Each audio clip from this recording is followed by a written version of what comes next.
Om Namo Bhagavate Vasudevaya. Om Namo Bhagavate Vasudevaya. Om Namo Bhagavate Vasudevaya. Narayanam Namaskritya Naram Chaiva Narottamam Devim Saraswatim Vyasam Tato Jayamudiraye. Before reciting the Srimad Bhagavatam, which is the very means of conquest, one should offer respectful obeisances unto the personality of Godhead Narayan, unto Narayan Rishi, the supermost human being, unto Mother Saraswati, the goddess of learning, and unto Srila Vyasadeva, the author. Good morning, everyone. Good morning, Vaisesika. Today we're reading from Srimad Bhagavatam, and we're at text number 1-21. This is Sutta Goswami speaking to the sages at Naimisharanya, and the translation for this verse is as follows. I'll say and please repeat. Thus the knot in the heart is pierced, and all misgivings are cut to pieces. The chain of fruitive actions is terminated when one sees the self as master. And these are the word for word. Pidyate, pierced. Hridaya, heart. Granti, knots. Chidyante, cut to pieces. Sarva, all. Samshaya, misgivings. Shiyante, terminated. Cha, and. Asya, his. Karmani, chain of fruitive actions. Drishte, having seen. Eva, certainly. Atmani, unto the self. Ishvare, Vidyate hridaya grantish, chidyante sarva sankshaya, shiyante chasya karmani, drishta eva atmanishvare. Purport.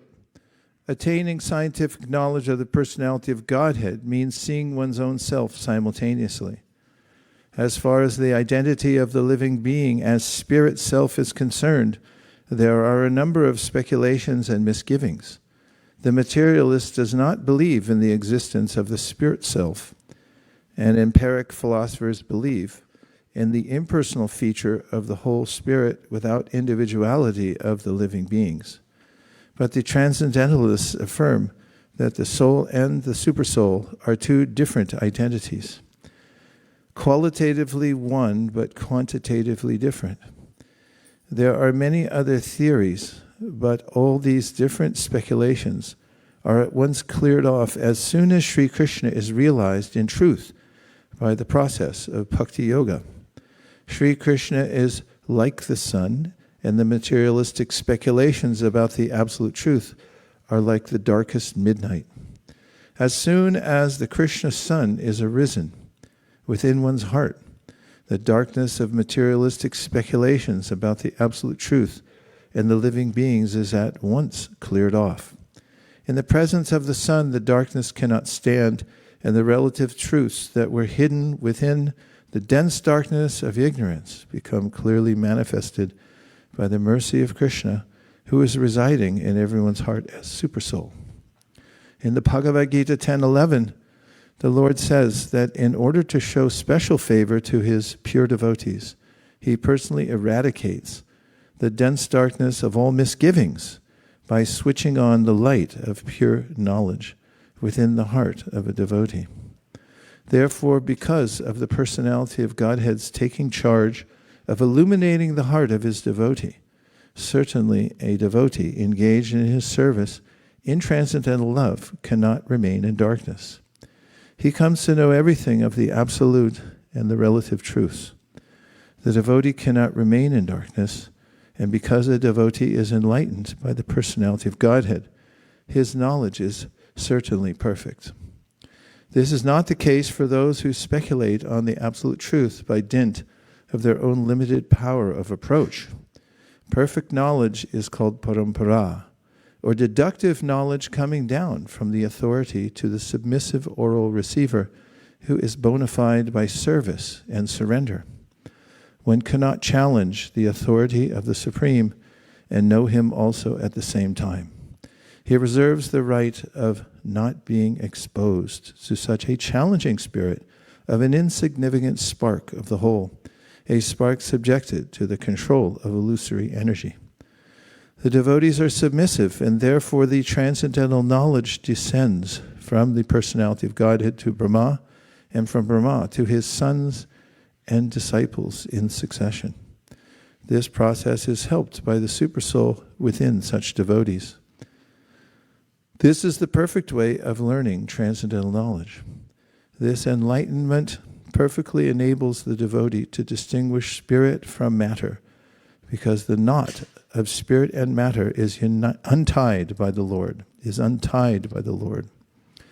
This knot is called ahankara, and it falsely obliges a living being to become identified with matter.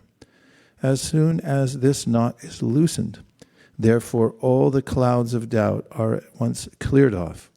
One sees his master and fully engages himself in the transcendental loving service of the Lord, making a full termination of the chain of fruit of action. In material existence, a living being creates his own chain of fruit of work and enjoys the good and bad effects of those actions life after life. But as soon as he engages himself in the loving service of the Lord, he at once becomes free from the chain of karma. His actions no longer create any reaction. I offer my respectful obeisances to His Divine Grace A.C. Bhaktivedanta Swami Prabhupada, the founder Acharya of the International Society for Krishna Consciousness, and the commentator on this Srimad Bhagavatam that we're reading today. I offer my respectful obeisances to all the previous acharyas and all the exalted assembled devotees. Assembled. Vancha kalpatarubhascha kripasindubhyevacha patitanam pavanebhyo vaishnavebhyo namo namaha. And in this, we hear of the emergence of our true self in relationship with the Supreme Soul, Kṛishna. It's as if we had lost ourselves in the material world. It's as if the soul has gone into exile and is lost to him or herself. In fact, when we come into the world, we don't know who we are, nor do we know where we are or who we're surrounded by. But we take on roles according to the designations of this body. We may be a little baby, or we may become a son or daughter, and we have relatives, which means it's relative to the position we're in presently. It's not absolute. Nonetheless, we do have an eternal personhood, or I should say our personhood is eternal. It's always there. And we have a relationship with the Supreme Person. In the Bhagavad-gītā, Kṛishna makes it very clear that he's a person. In fact, one whole chapter, 15, Purushottam Yoga, is dedicated to the premise that everything comes from the Supreme Person. And we're also persons. And we have a very specific purpose. Krishna's existence is unlimited joy. And to expand his joy, he manifests us. Eko bahusham means the one becomes many for his own enjoyment. So we're involved with Kṛṣṇa eternally. So nitya nitya sambandha prakritischa paraivasa. We have an eternal kinship with the Lord, a relationship that's ever blissful. However, by cohorting with Krishna's external or inferior energy and being confused by of our identity, about our identity, we become lost to ourselves. Therefore, the Sri Upanishad says, Asuryanama te loka andhena tamasavrita tanste vritya bhigashanti eke chatmahano janaha.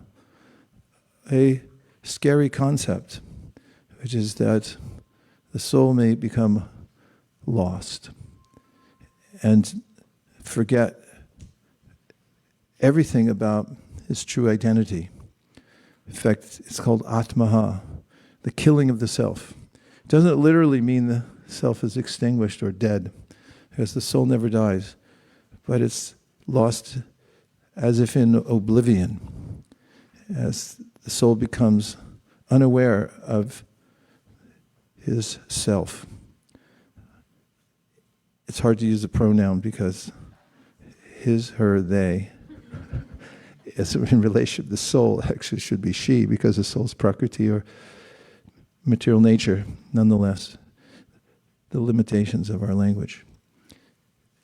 And this verse is describing a point at which we rediscover ourselves through the process of devotional service. And that happens because of Kṛṣṇa. When we turn our attention towards Kṛṣṇa, who is all light, Kṛṣṇa, Surya, Sama, Maya, Haya, Andhakar. As mentioned in the Sri Chaitanya Charitamrita, that Maya is like darkness, but Kṛṣṇa is like the light. But when we turn to Kṛṣṇa, then we're able to see not only Kṛṣṇa, he's always there, but we can also see ourselves. And the embarrassment of taking on a false identity in the material world then becomes apparent to us, that we've compromised our actual situation and we feel unfulfilled because of not being able to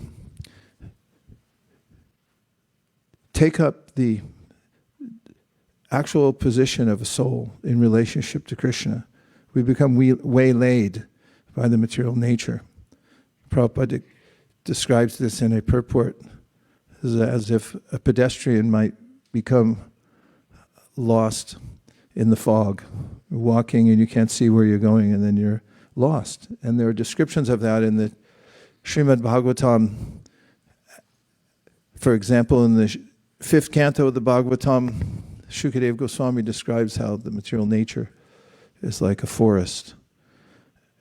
It's called the forest of enjoyment, or the forest of so-called enjoyment. There's a way in which somebody thinks of improving their life and they go into the forest to find wealth, maybe pan for gold or find some treasure.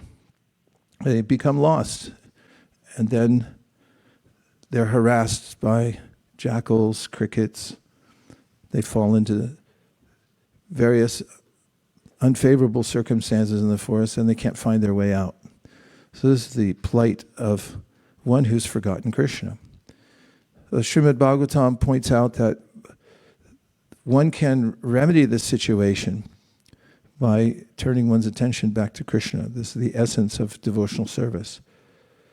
And the benefit, the side benefit of that is that we see ourselves. And we can reclaim our self as the heroic self. As Carl Jung, the psychologist, described how we actually, as souls, as part and parcel of Kṛṣṇa, we have great dignity. As Prabhupada mentions here, we're qualitatively the same as Kṛṣṇa.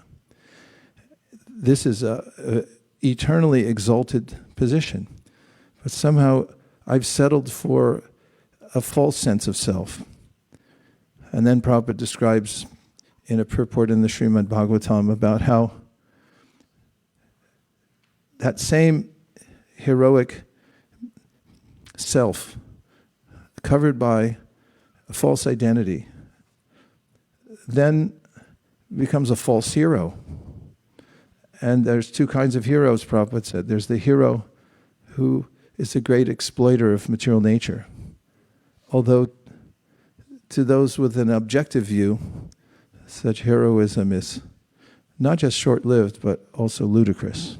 For instance, Bhumi, earth personified, in the Srimad Bhagavatam speaks up in the Bhagavad-gītā, and she said, who are all these so-called heroes? They're born into the world and they conquer others, spill blood of others and their own blood to claim land. As far as she's concerned, they're only here for about 5 minutes. And she says after they've claimed land and said, this is our land or my land, then she says they're not satisfied. They want the water also. They say, this is my segment of ocean. And in New York City, there are air rights. I own this air above my building by this much. You have to own it before you can build above. In Denver, Colorado, some years ago, there was a ban on collecting water from the rain. You couldn't collect it in your yard. It was illegal because that belonged to the state government, not to the individual who caught it from the sky. So there's a way in which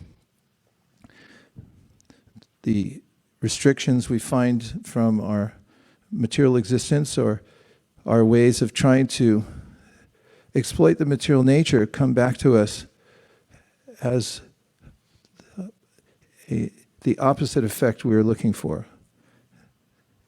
Arjuna mentions this in the first chapter of the Bhagavad-gītā when he says to Kṛishna that it seems as if I'm getting the opposite of what I wanted.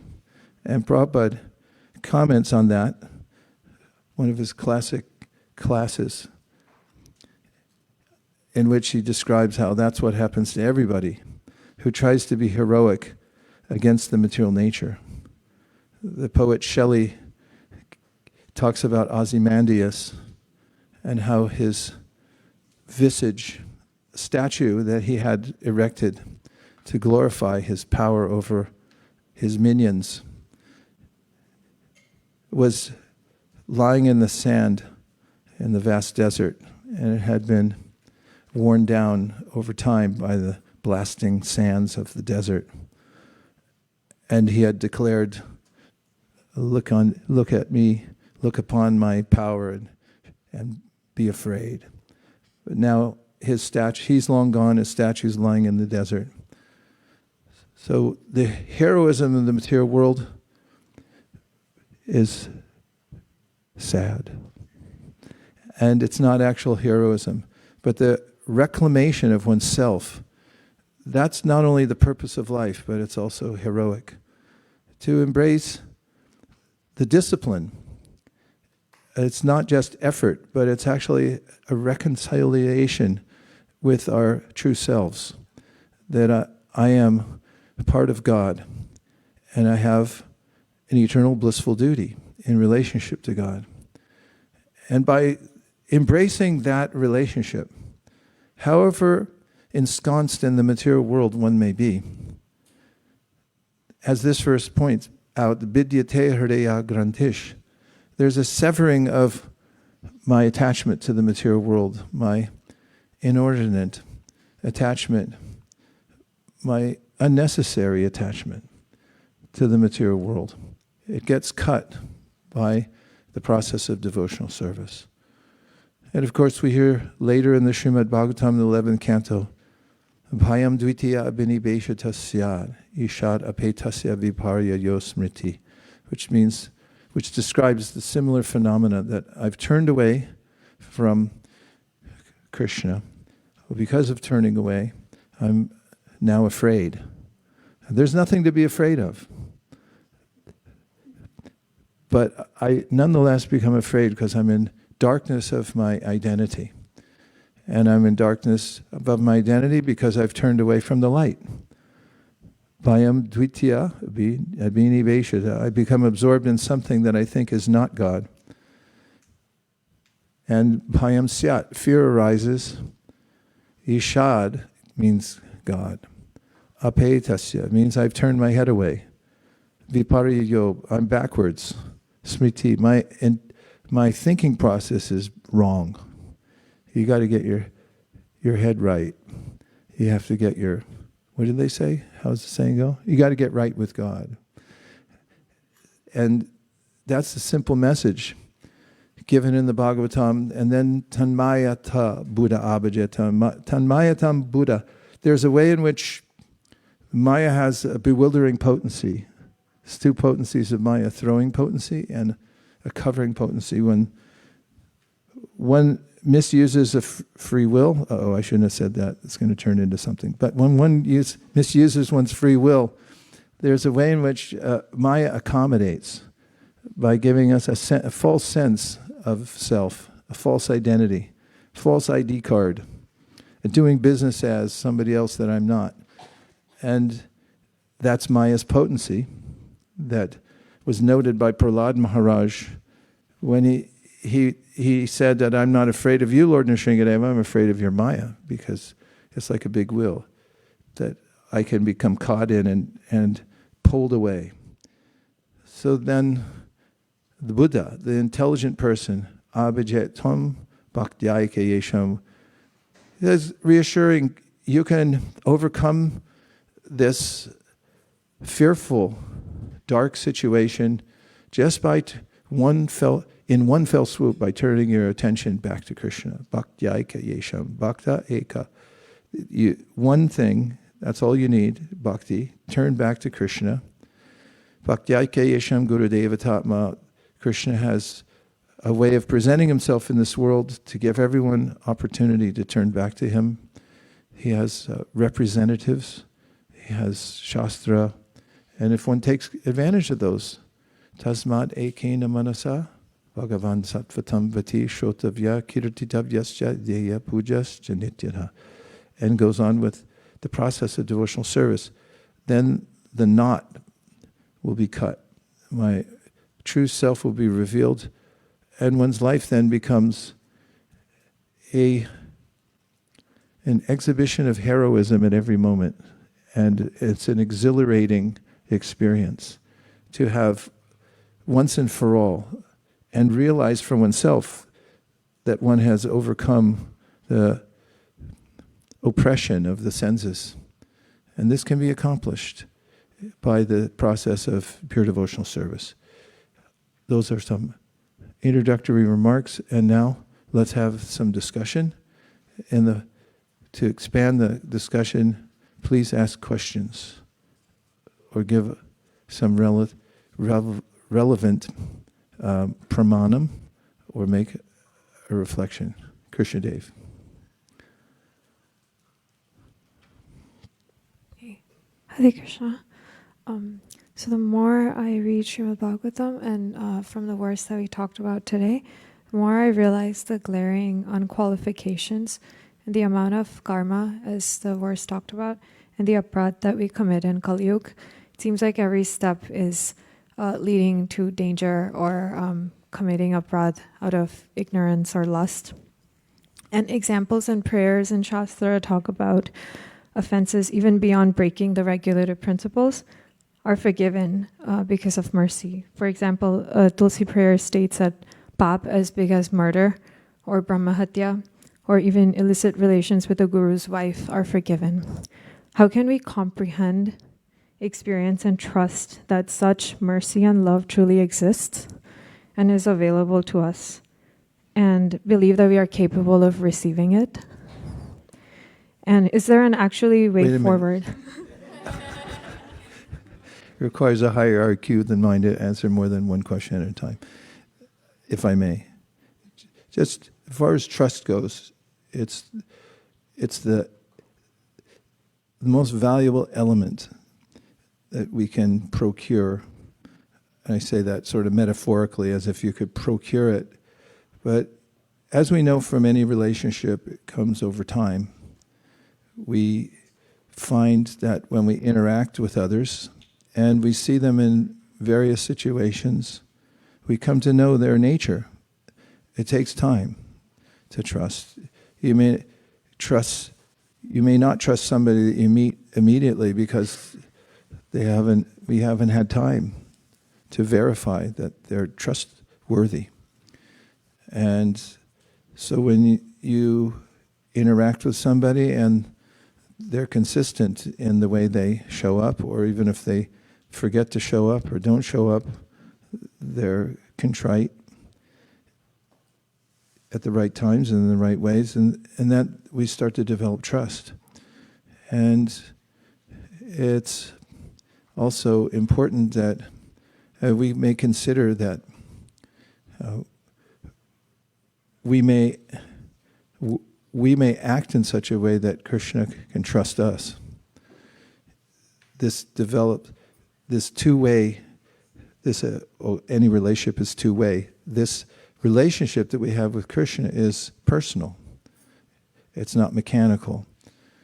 And if we remember that Kṛṣṇa is our ever-well-wisher and we work to trust Him, then we'll notice His reciprocation. And as in any relationship, by noticing the reciprocation, as Prabhupada indicated in the purport by quoting from Bhagavad-gītā 10:11, which is Tesham ivanukam partam aham ajnana jamdamaha nashayam yatma bhavasto jnana dipena bhashvata.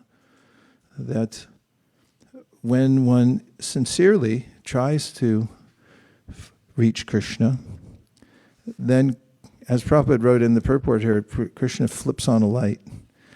In the Gita, it's a lamp, the kind that you might light with with mantra maybe.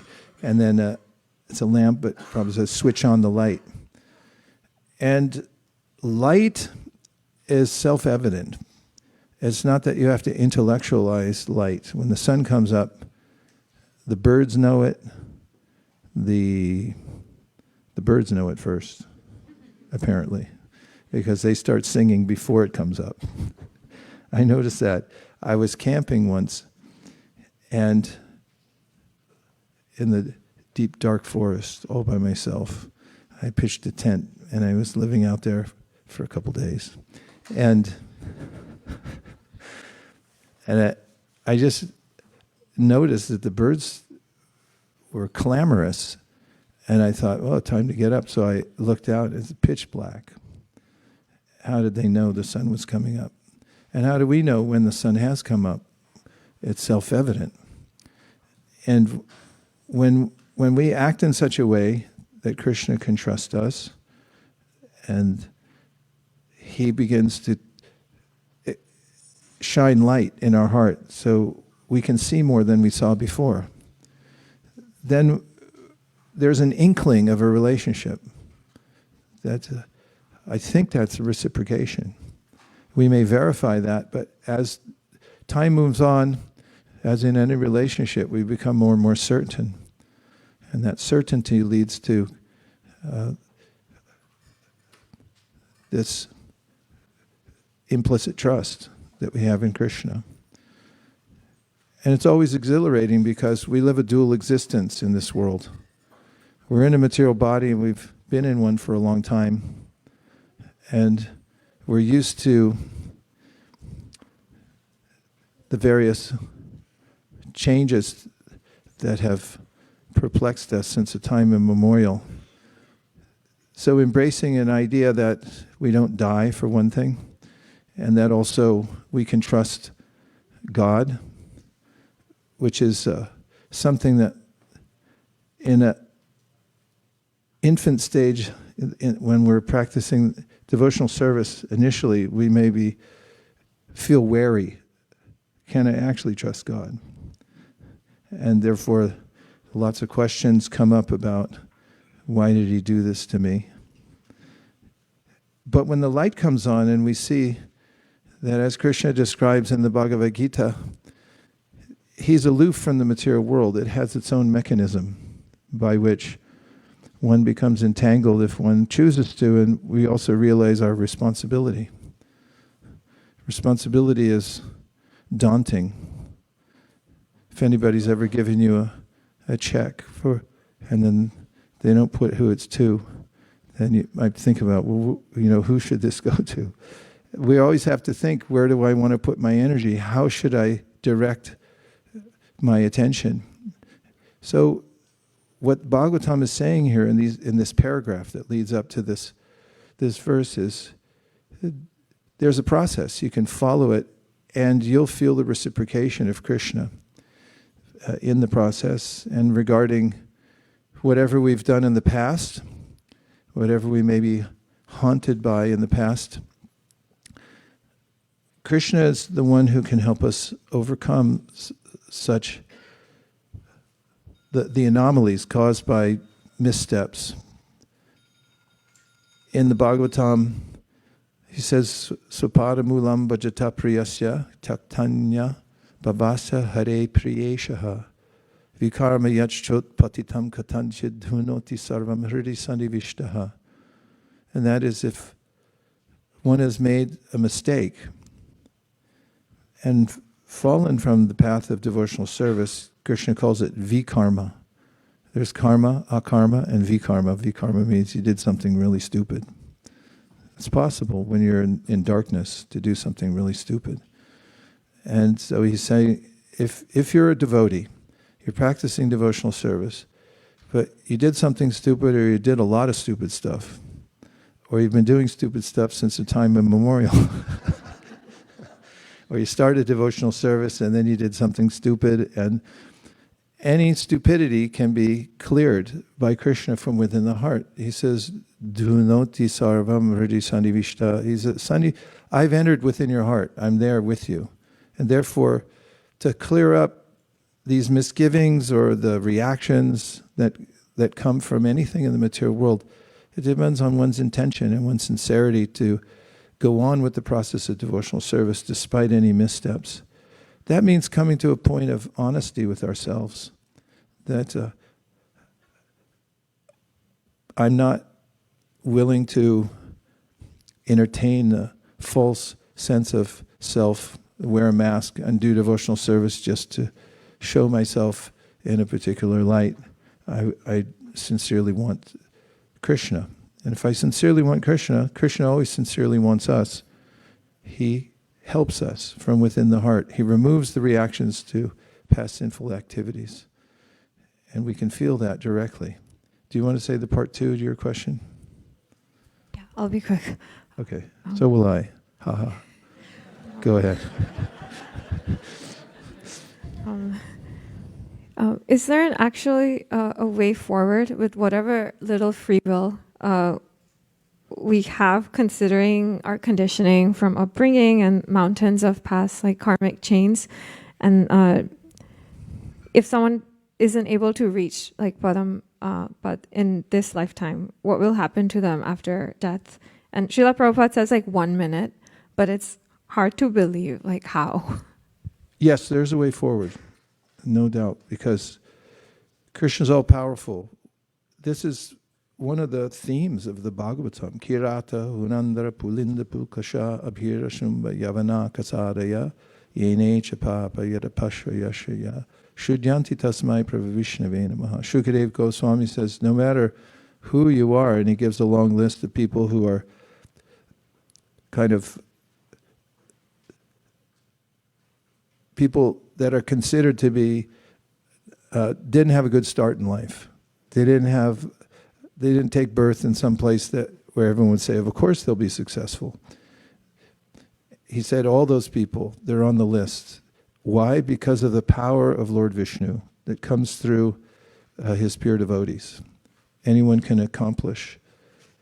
And we know from Bhagavatam earlier, Bejare Muniotagre, Bhagavantam Adhoksajam, Sattvam Bishurham Shemaya Kalpante. And that is that Previously, the great sages showed the path of devotional service by worshiping Lord Vishnu, because they understood that he was in perfect transcendence. He is perfectly transcendent. And they attained success in their endeavor, and anyone, iha, in this world, at this time, whatever time it may be, who follows those sages will also be successful, because kalpante ye nutaniha, by following in the footsteps of the devotees who have followed Kṛṣṇa in devotional service, then one's eligible for the same result. We're not used to getting that kind of liberal treatment in the material world. There's always some catch. But there's no catch when one sincerely surrenders to Kṛṣṇa. I mean, sincerely surrender, even if you're insincere and you surrender, there's going to be a good effect. Shraddha. Microphone in 7 seconds or less, or your money back. Thank you so much, Maharaj, for picking this verse, because I was thinking about it for a few days now. Even before the class? Even before the class, That's a couple of days, yeah. Thank you. So Maharaj, in the purport, Prabhupada is referring to the Tesham Anukampam verse where we talk about the mercy, a special mercy of the Lord, and you also mentioned that Vikarma, if somebody does Vikarma, Kṛṣṇa will take care of that. But I was also thinking about the verse we did in the morning from Bhagavatam 10:88:8, where it says, special anugrami, Tesham anugrami, I take away all the wealth slowly, and then his. So how, and those are the moments when a person will start to have doubt, right? Like if I'm going to Kṛṣṇa and he's reciprocating, like in the beginning it happens that you come to Kṛṣṇa conscious, you're extremely happy because there's a lot of reciprocation. And then Kṛṣṇa takes you to the higher level of devotion service where he starts to take away your wealth or add more miseries to your life so that your attachments go away. So what are some tips on how does a person sustain themselves in that situation and still keep the faith? You mean economically? No, devotionally. Devotionally. Well, trusting Kṛṣṇa, timing is impeccable. Oftentimes we look back and we see, oh, I see why that happened then. Otherwise this wouldn't have happened. The other day we were on book distribution together, some of us, and we were walking down the street and we took a wrong turn. But when we came back for the right turn, you were there, right? In the right turn, then we met somebody who was ready to pull out of a parking lot, and they took a book, and the dog also was with there, chanted Hare Kṛṣṇa. Not really, but he licked my hand, which...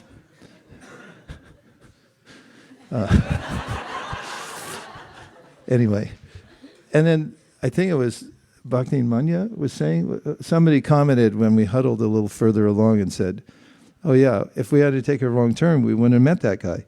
Anyway,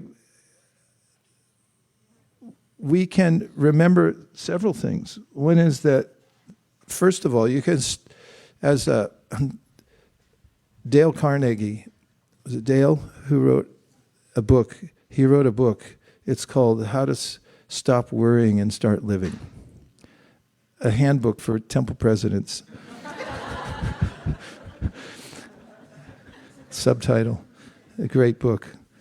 And in it, one of the ways he describes how he gives anecdotes of real life situations where people thought their life had ended in disaster at a certain point and they couldn't imagine how they could redeem their reputation or their wealth or anything else.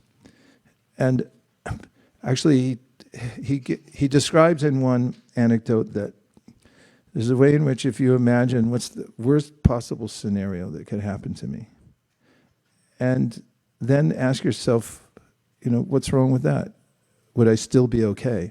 Fact is, we're always still okay, no matter where we go. And sometimes we're better off. We have an idea that I need something in a certain way, and then once we lose it, and we come down from our sense of loss, we might look around and say, I don't want to admit it right away, but I think I feel better right now than I was before. And so Kṛṣṇa and Shukadeva Goswami, in speaking the Bhagavad-gītā and the Srimad Bhagavatam respectively, they start with the end in mind. For instance, in Bhagavatam, Parikshit Maharaj said, what's the purpose of life? And Shukadeva says, start with the end in mind. Get ready for death now. Whoever you are, get ready for death now. And in the Bhagavad-gītā, Kṛishna categorically mentions how the material world is a lost cause. It's called managing expectations. Try to do it as early as possible. So if you get your hopes up in the material world or how things are going to turn out, and you expect something, expectation is the mother of disappointment. But if you embrace Krishna's categorical description of the material world as a lost cause, you may even be more effective in your work at Stanford or in Intel or NVIDIA, because you have a more realistic view of how to interact with the world in an enlightened way. So it's important to read Bhagavad-gītā and Srimad Bhagavatam and remember that we're always going to be okay, no matter what happens. If we can embrace that philosophy, do our due diligence, doesn't mean we become slovenly in our lifestyle or in the way that we deal with our resources. We do the best we can. We're methodical but dispassionate as we interact with everything we have in our life. And remember Alexander the Great, who left us this beautiful imagery. Even if the story is apocryphal, it still works, that Alexander, upon his death, he had ordered that he be taken in his coffin with his hands outside the coffin, that the road on the way to the burial site would be lined with the gold from his treasury, and that the best of doctors from his kingdom would carry the coffin to show that, first of all, doctors, as much as we all love them, ask you to sign a waiver before they do anything, saying, don't mind if I kill you. And for all our wealth that we may accumulate, and mostly psychological, because what we look at as wealth, we look at a little spreadsheet and say, oh yeah, numbers up, numbers down. We suffer when it goes down, when it goes up. We feel a little spring in our step, think, now I'm protected from any of the onslaught of material nature. But the gold is all left behind. And finally, his hands are empty. We come into the world naked, Prabhupada says, we leave it naked. And so if we can adopt some of that understanding and then also trust that Krishna's timing is impeccable, what's more, he's our well-wisher. And even if we don't have that implicit trust, at least try it on for size for a while and say, I'm going to try to think like a transcendentalist in this situation. Even if I don't fully believe it, I'm going to say, okay, I'm going to act like I'm a transcendentalist. And you don't have to act like that, but you do try to embrace these perspectives because they're the perspectives Krishna gives us in Shastra. And say, thank you, Kṛṣṇa. I can see you're giving me more opportunity to serve you, and this is how you've arranged it. So that can be helpful. Yes, Nirakula.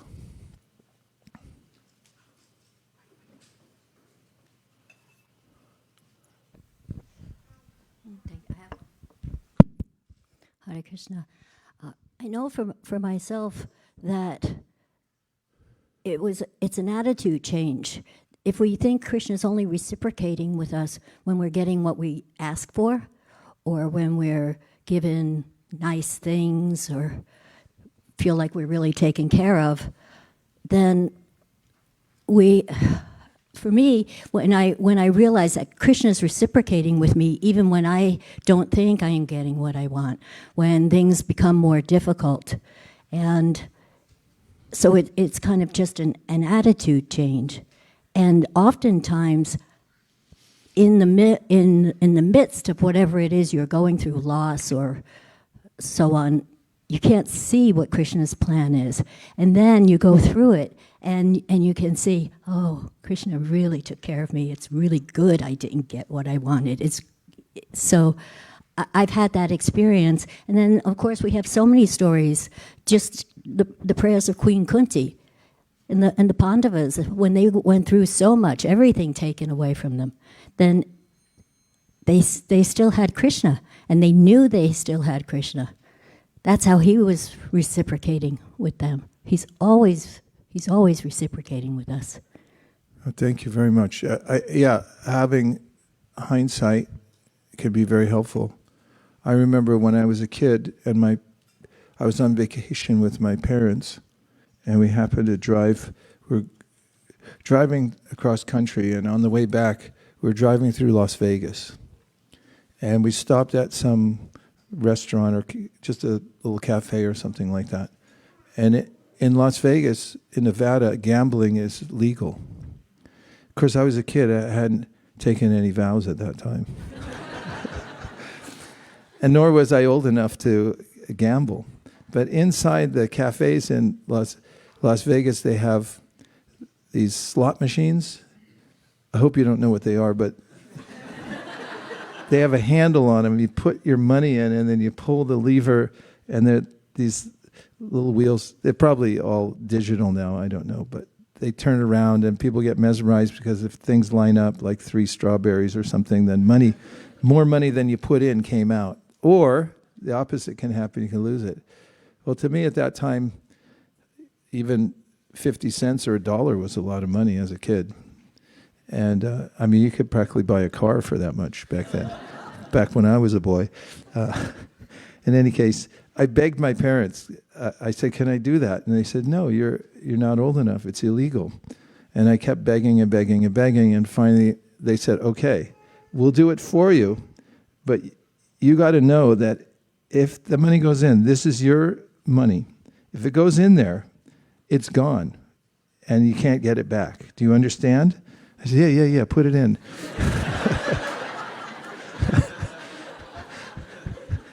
And they put my allowance money in there, because that was the deal. And the first time, a little bit more came out. So do it again. They did it again, gone. I said, "What do you mean gone?" And I cried practically all the way back to California. And thinking back, it's practically the best thing that ever happened to me. That it was a samskar in my heart that don't mess around with your money, and don't gamble. If I had won, I might have become an inveterate gambler for the rest of my life. I might have thought, yeah, I should gamble on everything. But Kṛṣṇa took that away from me, and as Nirkula was saying, that lessons are important. If we change the metaphor of the world and why we're in it to a classroom, and we see whatever happens, oh, what's the lesson in that? And we try to take that, then it becomes highly effective. So yeah, as they say. Okay.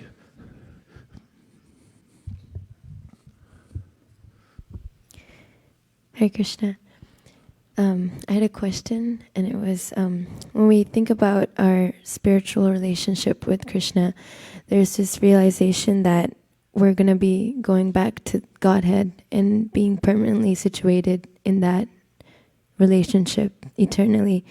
But I feel that because that relationship is not known to me yet, there's some sort of confusion thinking about that eternal destination. So my question is, how can we create excitement and faith of going back and trying to understand that personal relationship more, or is that something that comes by realization over time? Well, definitely this verse and this series of verses indicate how realization comes over time. That's certain. And in the meantime, Kṛṣṇa gives ways in which we can appreciate him and see our relationship with him right now. We need to worry about that which we don't comprehend yet. And it's okay to act according to the position you're in right now. Kṛṣṇa tells that to Uddhava in the 11th canto of the Bhagavatam. Sve sve adhikarya nishta saguna parikirtita viparya tu dosha sad upayor eva nishtaya, which means that it's a fixed principle that you should always act from the position that you're in right now.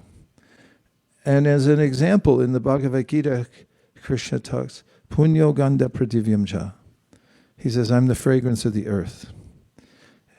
If you smell the fragrance of the earth, and isn't it delightful, the first rain, and you smell that smell?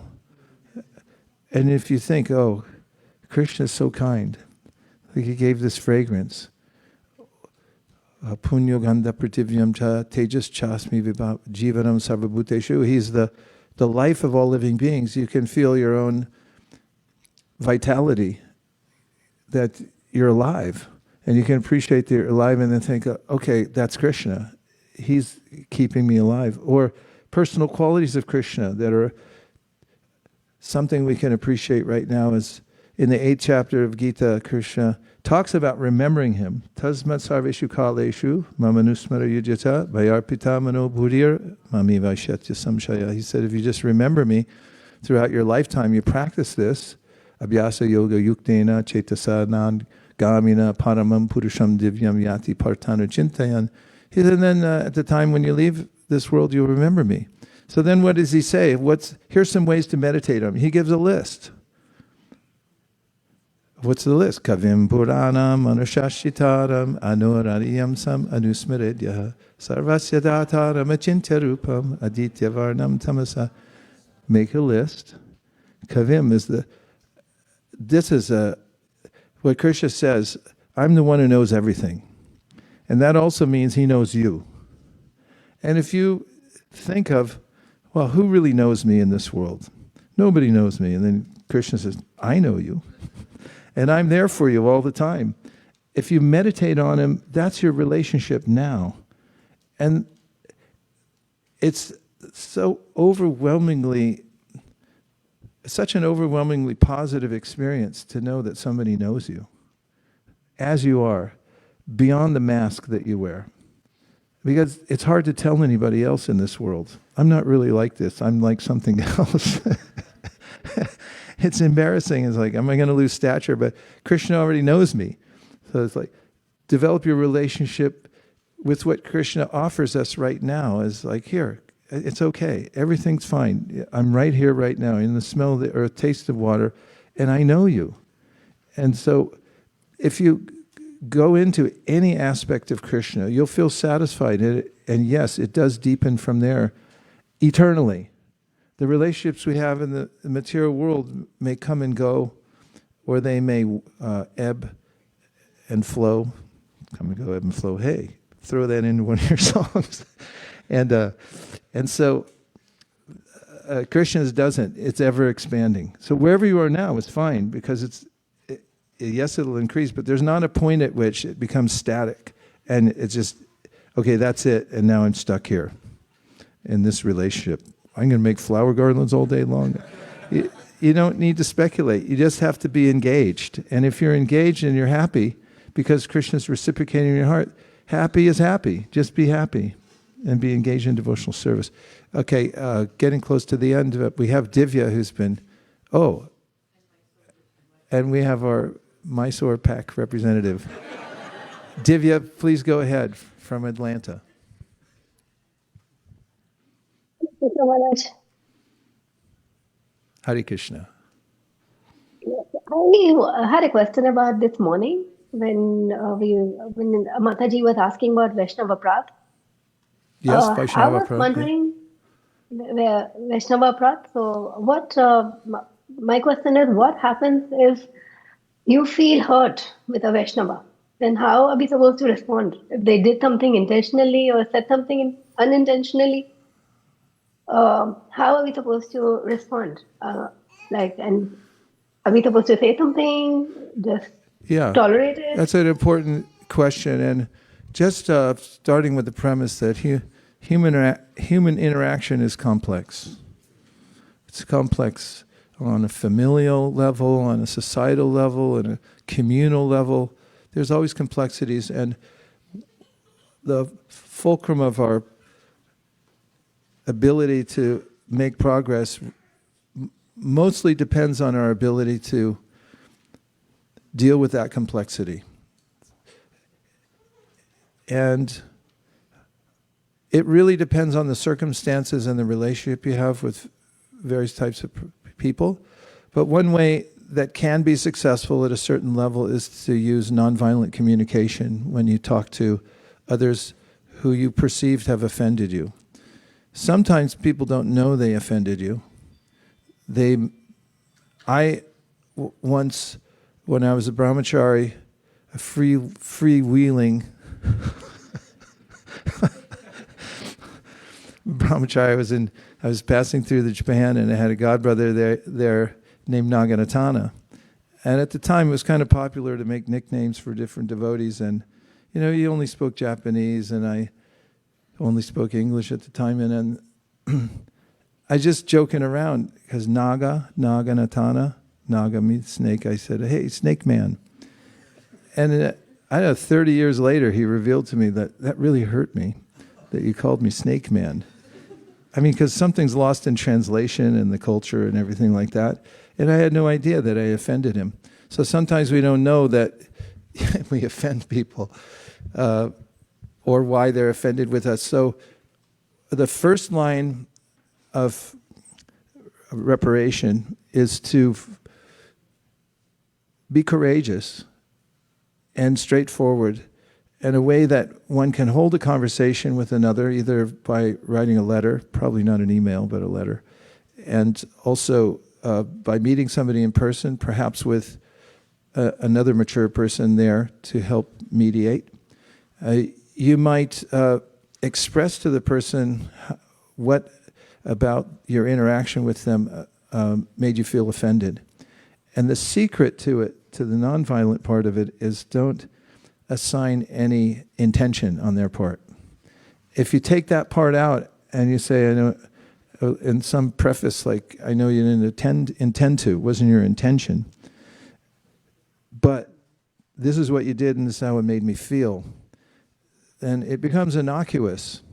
According to the theory of nonviolent communication, you can test it out, because in any interaction, everyone's trying to assess what the person's intention was. Did you mean to do that to me? Or even in the court of law, the whole purpose of holding court anyway is to figure out what the person intended to do. And if they intended to kill somebody, then it's going to be a severe punishment. If they didn't intend to and they had no idea and there was no negligence in the process, Radha, am I doing okay? She's an attorney. There was no negligence beforehand. Practically speaking, the sentence is going to be very light, because that's how we assess it. So if you talk to people and try to work it out, you can even have a stronger bond afterwards. And that's my observation of what strong communities are made of, is the courage to work out differences when we have them. And when you get a large group of humans together, there's going to be mistakes, there's going to be inadvertent or advertent offenses, and if we deal with it methodically and dispassionately and work it out, then we grow to the next level. And it's something Kṛṣṇa mentions in the Gita in the 12th chapter, that if you learn how to do this and work things out with people in a commonsensical, cool-headed way, and learn to overcome your differences, then he said that such people are very dear to me.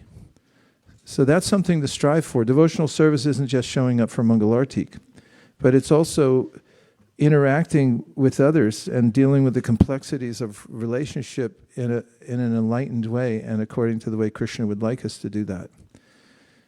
So that's one tip. It's a tip, I guess. And there could be more, but to be continued. And now for the close, we have Vaikuntha Nayaka, our representative from Mysore. Hare Krishna Vaikuntanayaka. Thank you, Divya. Dandavats, Guru. Dandavats. Actually, today we have 4 representatives from Mysore in this call. Is that right? So, Wow. yeah. So, Ravi is there, and Ravi Prabhu, Nisarga Mataji, and Akhilesh Prabhu. So, just wanted Haribo, Hare Krishna. there are more. Mysore, give it up. Hare Hare. Thank you. Your encouragement means a lot to us in Mysore. But since we are running out of time, I was just reminded, since you mentioned about Bhagavad-gītā, about how kings fight, and you mentioned about Alexander's story. I was reminded of a similar story by Leo Tolstoy. It's set in the early 1900s, I believe, and it's called How Much Land Does a Man Need? And very quickly, the story is like there's a farmer who wants to possess a lot of land, and he comes across a tribe who he thinks are simpletons. And the tribe, they have an unusual offer that you deposit some 1,000 rubles with the tribe, and you can get as much land as you want. But the condition is that you start at daybreak and you start walking from one point, and by sunset you need to come back to that place where you started off from, and all the land that you have enclosed is yours. And if you don't make it, you lose the 1,000 rubles. And so our man actually starts walking, and then he gets greedy, wants a bigger and bigger piece of land, and then he realizes that the sun is setting, and he starts running back, and due to sheer exhaustion, by the time it's sunset, he comes back to the point, but he collapses dead. And so the tribesman says all he needed was about 6 feet of land to bury him. And he exerted so much and lost some 1,000 rubles as well. So yeah, I just thought this might go in well with yours. What you Actually, we used to do that as a skit for the Sunday program. In St. Louis, we do skits every week, and that was one of them, where we make that deal, and then the person start running, and then, oh, a little more, and then they'd fall down dead before they get back to the finish line. Those types of stories are so visceral when we hear them. We can appreciate, and ending with 6 feet of land. So, in conclusion, today's verse was about the ways in which, by following the step-by-step process of devotional service, beginning with hearing and chanting, Shrinvatam Swakata Kṛṣṇa, there's a gradual improvement in one's relationship with Krishna, and it becomes apparent. And in this verse, it's mentioning how drishyate, what's the last line?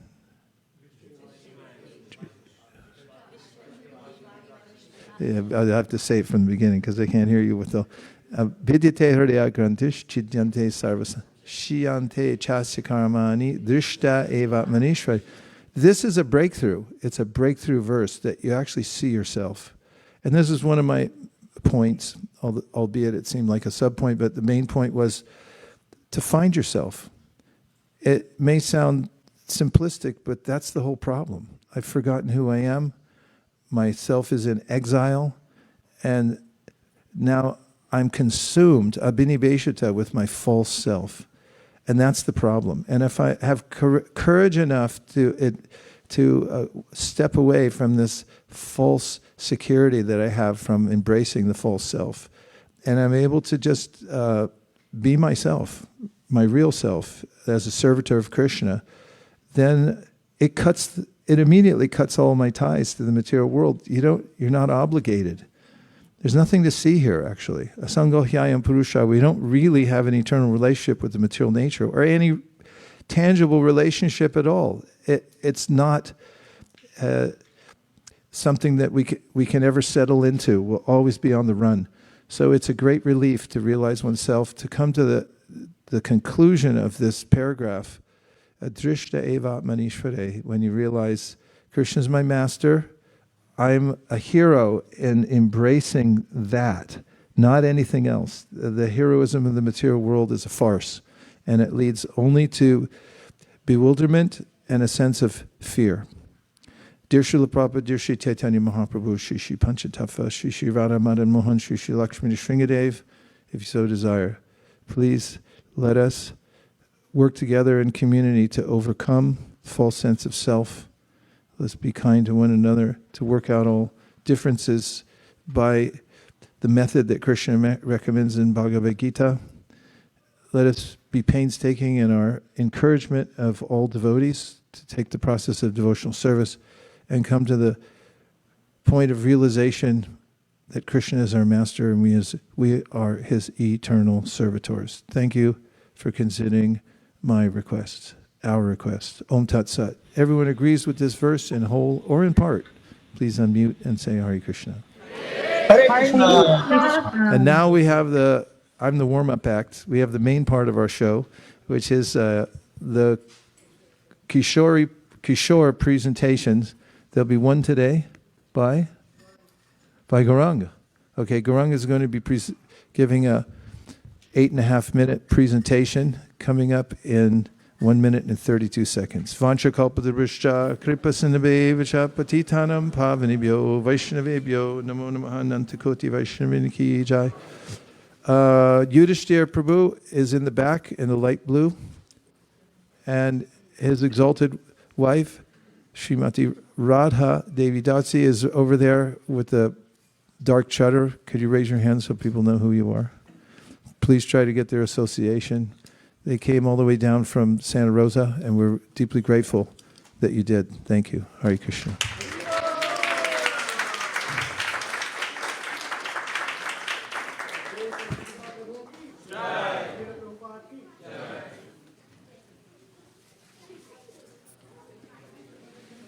Hare Krishna, everybody. Thank you, Maharaj.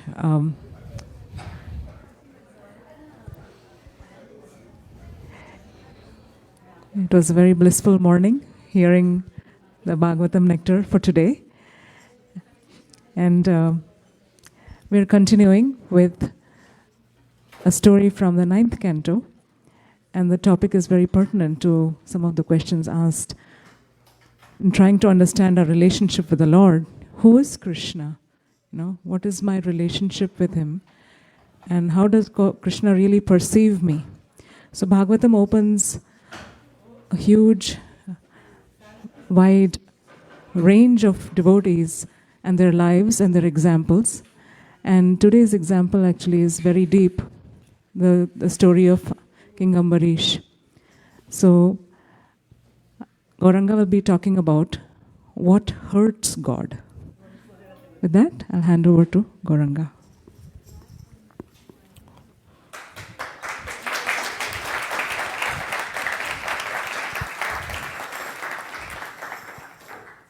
Hare Krishna.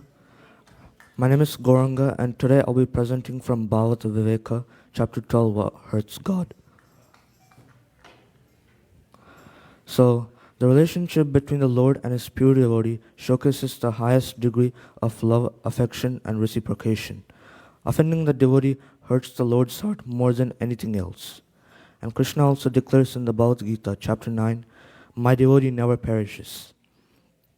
So, in this context, we have a story from Srimad Bhagavatam which demonstrates this point, and that is the King Ambarish Maharaj and Durvasa Muni story.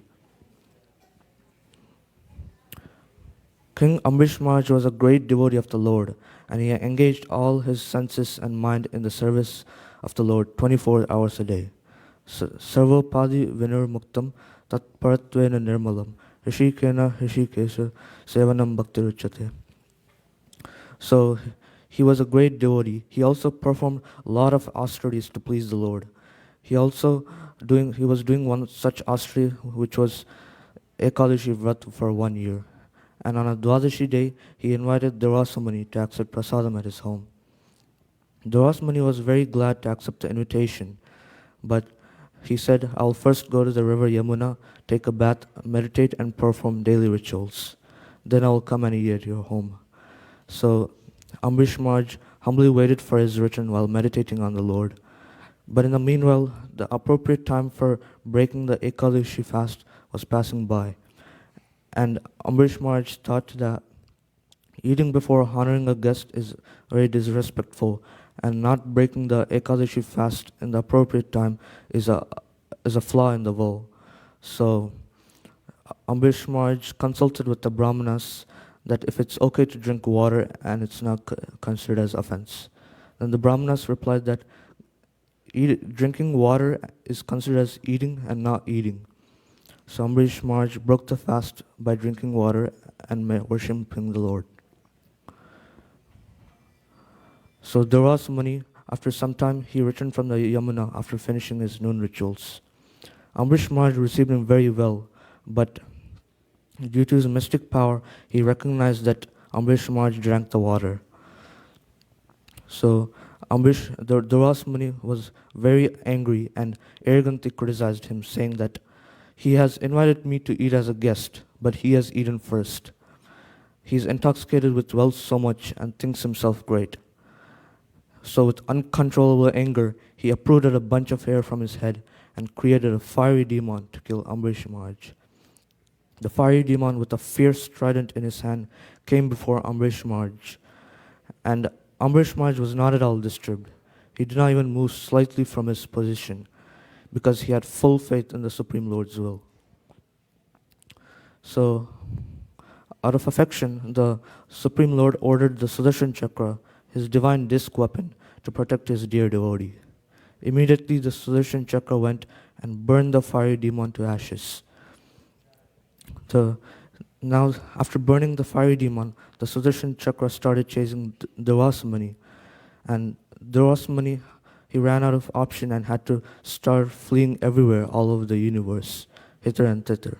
He went to Lord Brahma and Lord Shiva, and nobody could protect him, but due to his offense at the Lord's devotee. So finally he went to Vaikuntha Loka and fell directly at the Lord's feet, begging for forgiveness. The Lord said, "I'm always under the control of my devotees. I'm not at all independent. Pure devotees are always in my heart, and I'm always in their hearts."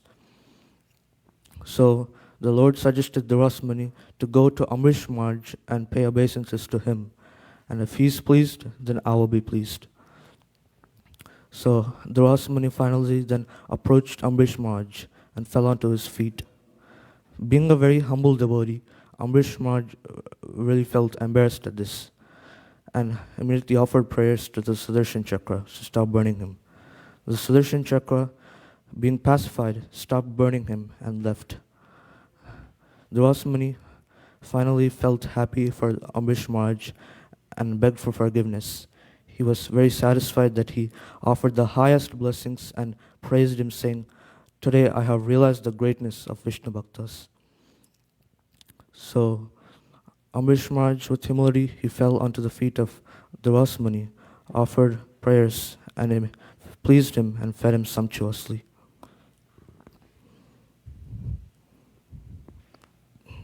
The key takeaways from this story are: the Lord always protects his devotee who worship and serve him without selfish desires. The Lord inspires his sincere devotees to make sensible decisions according to time, place, and circumstances. Austerity and learning are auspicious, but if they're not accompanied by devotion to God, they are most dangerous, both to oneself and others. One's prowess employed against a devotee certainly harms the person who engages it. Although the Lord is fully independent, he becomes dependent on his devotees by his own sweet will. Devotees are willing to sacrifice everything they have to serve or save others, but they don't take credit for their actions. They transfer all glory to Guru, Acharyas, and Kṛṣṇa. Sometimes humility and tolerance could be more effective than weapons in transforming the heart of a proud and envious person. So to conclude, although a humble devotee never takes offenses by others seriously, the Lord takes them seriously. The Lord can tolerate any offense done to him, but the Lord cannot tolerate any offense done to his unalloyed devotees. Offending the devotee hurts the Lord, who always stays within the devotee's heart. So mature devotees always ready to forgive any offender, but the offender must be ready to give up one's false ego and beg forgiveness. And when the offender is ready to take shelter of the devotee and honestly beg for forgiveness, then the Lord is only willing to excuse him. So thus the Lord established the superiority of bhakti of a pure devotee compared to the power of a mystic yogi. Thank you very much. Hare Krishna.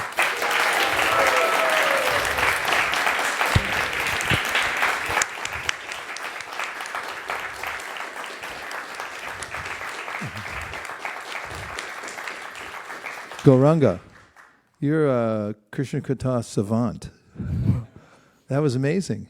I really liked the continuous flow of the story, thought process, and your delivery was noticeably pleasant. You gave Shastra, Pramanam, for instance, Sarvapati Vinirmuktam, and it flowed really nicely. I'm particularly, well done, fantastic, huge future and career in speaking. Please keep doing it. Thank you very much. I'd like to go back and ask about the conclusion. Can you go back to the last slides? Okay. The slide, penultimate slide. Okay, so, that one. This one really caught my attention. Austerity and learning are auspicious, but if they're not accompanied by devotion to God, they are not. They are most dangerous both to oneself and others. When you penned that, did you think of any other cases besides this one? Or can you think now of any other cases where you might see such a phenomena that a person's highly learned or they perform great austerities, but then because they don't have they're not connecting it to God in devotion, it becomes dangerous. Right. So like there are many people like that. Even non-devotees, they do a lot of tapasyas, like mystic yogis, but they're not doing it for Krishna. Like I heard in the Bhagavad-gītā, some mystic yogis, they do all their austerities for demigods, and I heard of some demon named Rikasuras, and he did so much austerity that he used to offer his flesh into the sacrifice, and he got the benediction from Lord Shiva, but immediately he started attacking on Lord Shiva, and started trying to test his power. So that is I think that was also one example of this. Fantastic. Perfect answer. It's really good. So something came into my mind also that Prabhupada said once about learning Sanskrit. In fact, I was at a meeting the other day and there was some historical record. It was a recall of some incidents in the past, and one of the people who had been there had said that of the Sanskrit department, only 2 had been able to continue and 8 of them had become wayward. And Prabhupada had said that a little Sanskrit learning can be dangerous because one goes in. I'm not saying anything against learning Sanskrit, by the way. I'm just saying it can be dangerous, and it is in parallel with this idea that a little learning can, although auspicious, it can be dangerous, and it can be subtle that one might lose one's edge of humility and appreciation if one becomes too so-called learned and then forgets that. Really nicely done. What's your secret? Are you got a ashram situation at home where you're consuming Bhagavatam on a daily basis? How are you doing this? Actually, this whole week I've been preparing for this. I was reading from the Bhagavad-gītā, and I also took help from my mom, and she helped me give this shloka, Sarvapati Vinirmuktam. So anyway, you think on your feet. It means you're loaded up somehow. So you're hired. Keep doing what you're doing. We want to see more of you. Thank you very much. Hare Krishna.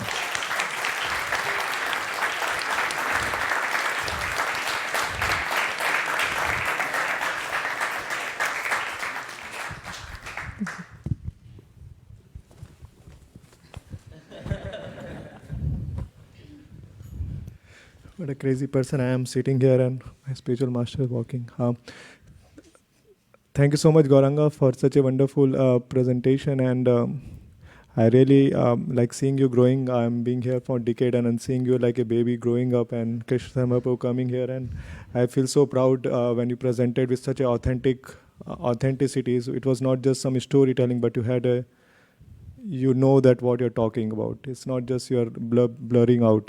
You understood the essence. So I was really so proud and so happy to see you presenting. And as Maharaj told that, looking forward for many, many presentations in the future. All the best. Yes, thank you.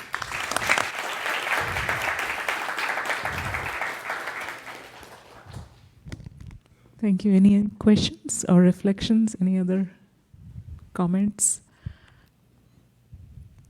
Okay. Thank you so much, everyone. And thank you, Gauranga. I mean, you've got the best and most encouraging audience. And I have seen that your parents are investing so much in you to make you very full-fledged and complete in your Krishna conscious knowledge as well as your practice. And of course, your service attitude towards Mother Cow. He is always there.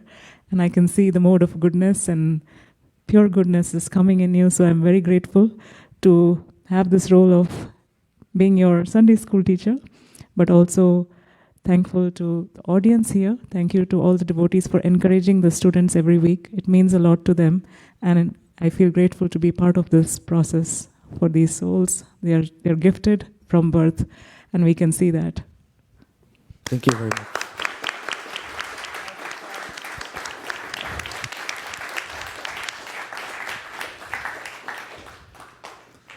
Thank you very much, Gauranga, and I'm afraid, have to insist on an encore at a later time. So please be ready, okay? Okay. Hare Krishna. Hare Krishna. And congratulations to your parents, too. Thank you. Now we have a couple of announcements, starting with Bhakti Community. Pavani Bhakti is here to tell us what we've won.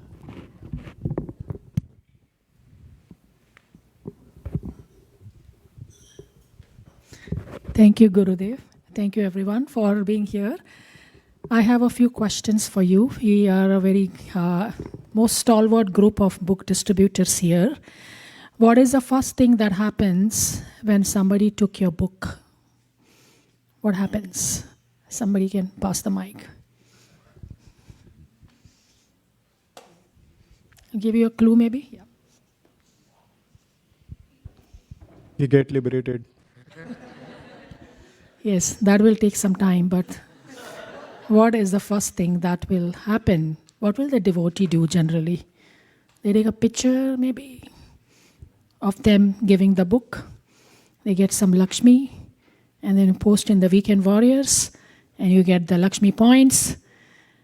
Okay, great. This person who got the book really is a rare soul, because they, first of all, accepted your book and they even gave you a donation. What happens to this person afterwards? Some idea? Yes, Prabhu. So I think this is their first connection with Krishna that is happening. So it's very important that we keep them connected, because ultimately our book distribution is meant to bring all these wonderful souls back to the lotus feet of the Lord. So it's a continuous process. Yeah, wonderful.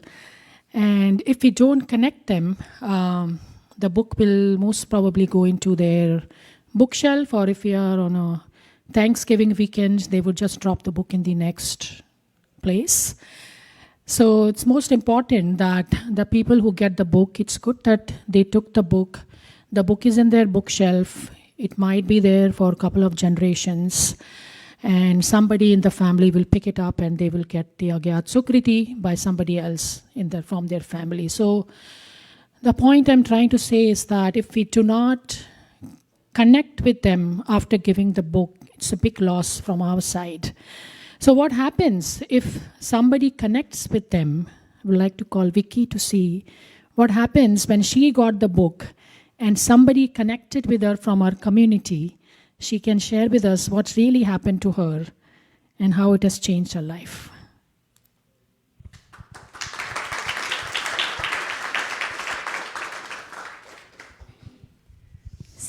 it had already been 3 months after Christmas, and 3 months is a long time. Kautuk Prabhu didn't have to come over in person and personally invite us to Bhakti community, but to him it was like it had just happened yesterday, and he came over very enthusiastically. Yeah, so the devotee very enthusiastically connected back with her once they distributed the book. And they invited to one of our online classes. And when you attended the first online class as a total stranger with a group of 50 people, how did you feel? So the very first class we attended was called What is Yoga? And I remember feeling very excited that I was looking for something like this, a forum of discussion. I had been to a yoga class or two, and it's just amazing that someone created a space to discuss these kinds of topics. We didn't know at that time that everyone else already knew what Bhakti Yoga was and were practicing, so we thought that we were all among a group of newcomers. And I remember seeing at that time Priyanka and Pankaj in one Zoom window, and we would just think, well, this is so delightful. All these people are coming here together.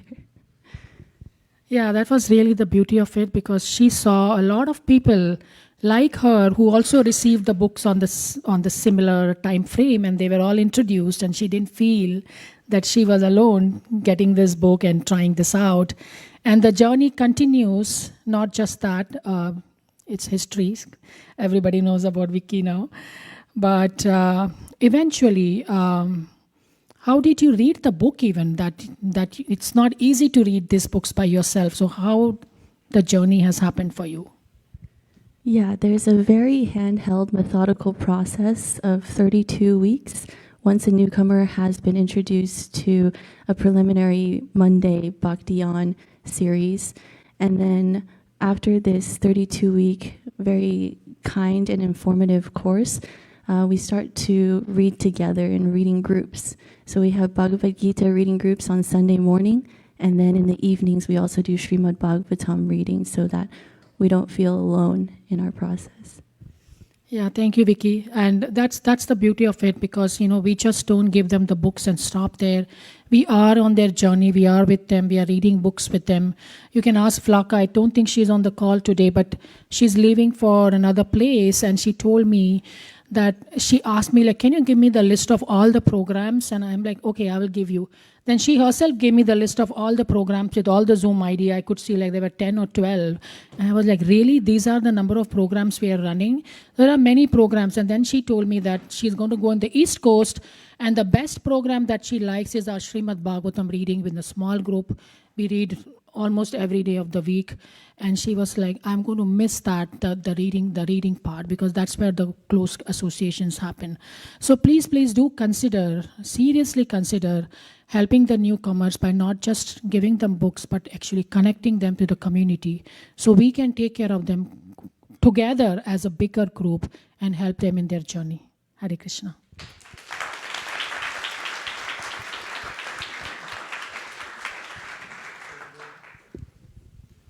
Much Pavani Bhakti and Bhakti and Vicky.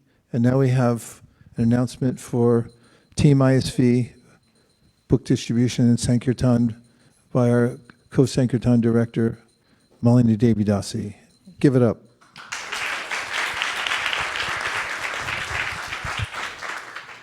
Oh, that's a hard act to follow. But just wanted to tell you that now our next monthly Sankirtan festival for Janmashtami and Srila Prabhupada's appearance day has started after our offering that we did last week to Bhaktivinoda Thakur. And our goal for this monthly Sankirtan festival is to distribute at least 108 Srimad Bhagavatam sets. Actually, that is nothing, because we are preparing for our Bhadra Purnima monthly Sankirtan festival, which is right after Janmashtami, where we have a goal to distribute 3,800 Srimad Bhagavatams at least. So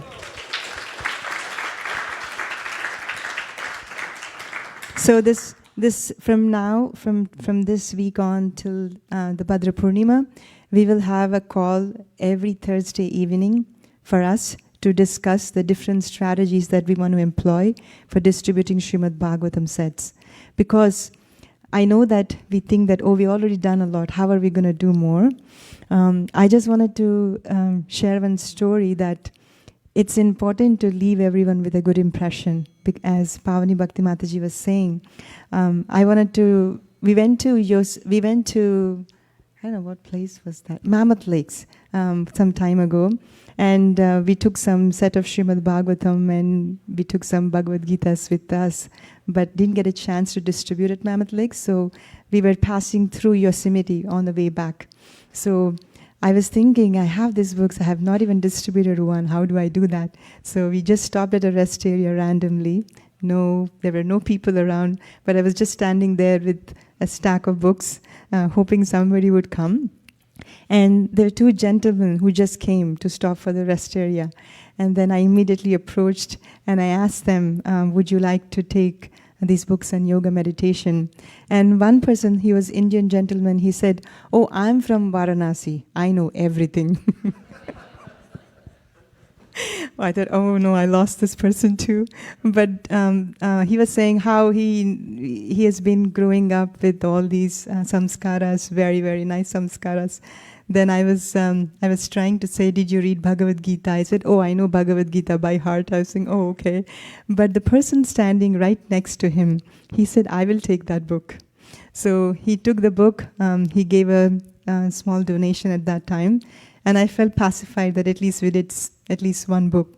And recently we went to some of the Indian store here, and while we were distributing books, this person came up to me and he said, do you remember me? I said, this is a very hard question because we meet so many people. Tend to forget their names, you tend to forget them. And then he said, you gave me a book in Yosemite.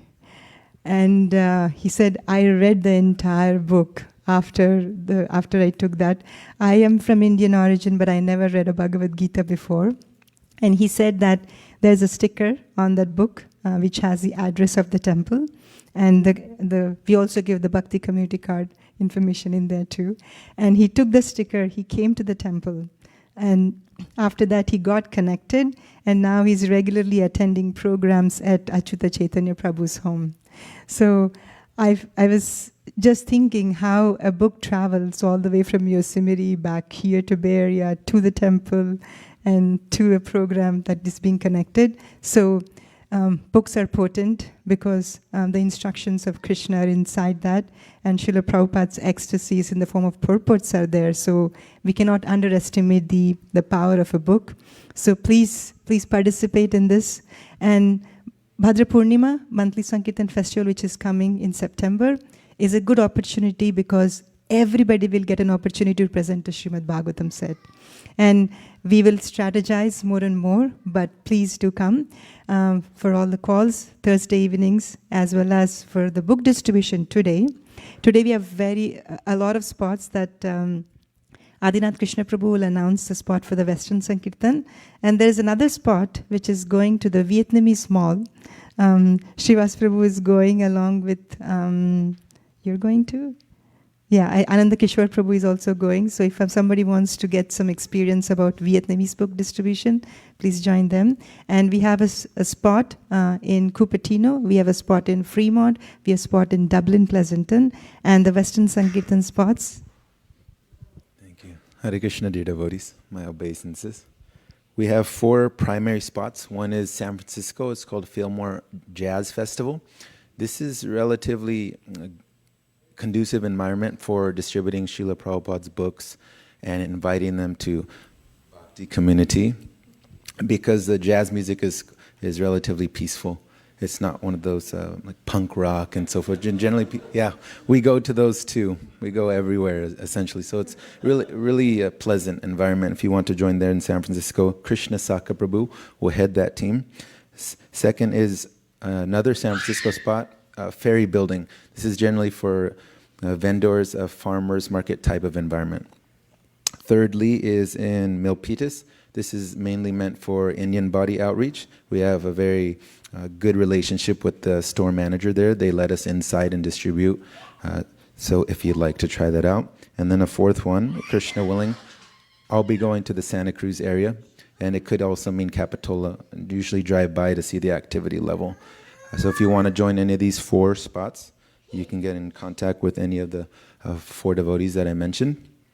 And I'll share one letter from Srila Prabhupada to Sudama that really resonated with me recently, because I asked one of my mentors about the Krishna consciousness mood and mission. What is a more holistic and appropriate way of approaching and applying this? Quote, "It doesn't matter whether they are initiated or not. If they are coming in large number, that is the success of our mission. We are not after making initiated members very many, but our concern is that people understand this philosophy in wider circles.